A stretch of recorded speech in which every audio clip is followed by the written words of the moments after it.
जब मैं कश्मीर के बारे में सोचता हूं तो सबसे पहली चीज जो मेरे दिमाग में आती है वो है उसकी इनक्रेडिबल ब्यूटी। बर्फ से ढके पहाड़, हरे भरे वैली और नदियां जो जमीन को सिल्वर थ्रेड्स की तरह काटती हैं। लेकिन दशकों से कश्मीर इंडिया की सबसे कॉम्प्लेक्स कहानियों में से एक का केंद्र भी रहा है और इंडियन आर्मी ने उस नैरेटिव में एक बड़ा रोल निभाया है। चलो इसे ब्रेक डाउन करते हैं। इंडियन आर्मी का कश्मीर में क्या रोल है और ये इतना इंपॉर्टेंट क्यों है। 1947 से इंडिया के आजाद होने के बाद कश्मीर स्ट्रेटेजिक इंपॉर्टेंस का एक रीजन बन गया। इस पर कई जंगें लड़ी गई हैं और आज भी line of control Indian administered Kashmir को पाकिस्तान एडमिनिस्ट्रेड टेरिटरीज से अलग करती है। इंडियन आर्मी कश्मीर में मुख्य रूप से दो कारणों से तैनात है: बॉर्डर्स की रक्षा करने और इंटरनल सिक्योरिटी बनाए रखने के लिए। बॉर्डर सिक्योरिटी बहुत इंटेंस है।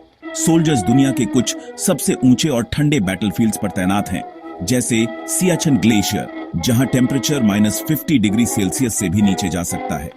क्या आप कल्पना कर सकते हैं कि उस एल्टीट्यूड पर गार्ड ड्यूटी करना सिर्फ दुश्मन का नहीं बल्कि हार्श मौसम का भी सामना करना, ये कई सोल्जर्स के लिए रोज की रियलिटी है।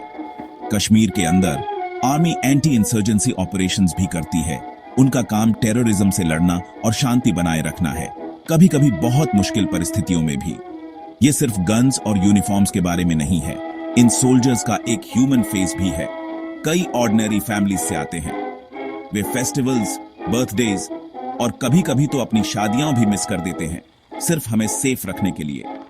लेकिन आर्मी का रोल सिर्फ कॉन्फ्लिक्ट तक ही सीमित नहीं है। वे ऑपरेशन सद्भावना जैसे प्रोग्राम्स भी चलाते हैं, जहां वे स्कूल्स बनाने में मदद करते हैं, मेडिकल एड प्रोवाइड करते हैं और लोकल कम्युनिटीज को सपोर्ट करते हैं। इस कहानी के इस पहलू पर अक्सर कम बात की जाती है, लेकिन यह उतना ही इंपॉर्टेंट है। इंडियन आर्मी और कश्मीर के लोगों के बीच का रिश्ता कॉम्प्लेक्स है। इसमें चैलेंजेस और क्रिटिसिज्म्स भी रही हैं, लेकिन कोऑपरेशन और ट्रस्ट की कहानियां भी हैं। स्टूडेंट्स के तौर पर पूरी तस्वीर देखना इंपॉर्टेंट है। हार्डशिप्स, सैक्रिफाइसेस और शांति और डेवलपमेंट की तरफ किए गए एफर्ट्स को समझना। अगली बार जब आप किसी सोल्जर को यूनिफॉर्म में देखें तो याद रखना, वे सिर्फ बॉर्डर्स की रक्षा नहीं कर रहे हैं, वे एक बहुत बड़ी कहानी का हिस्सा हैं। एक ऐसी कहानी जिसमें होप, स्ट्रगल और कश्मीर में शांति की एक ऑनगोइंग खोज शामिल है। अगर आपने आज कुछ नया सीखा है तो ऐसे और कंटेंट के लिए लाइक, शेयर और सब्सक्राइब करना न भूलें। क्यूरियस रहो और सवाल पूछते रहो।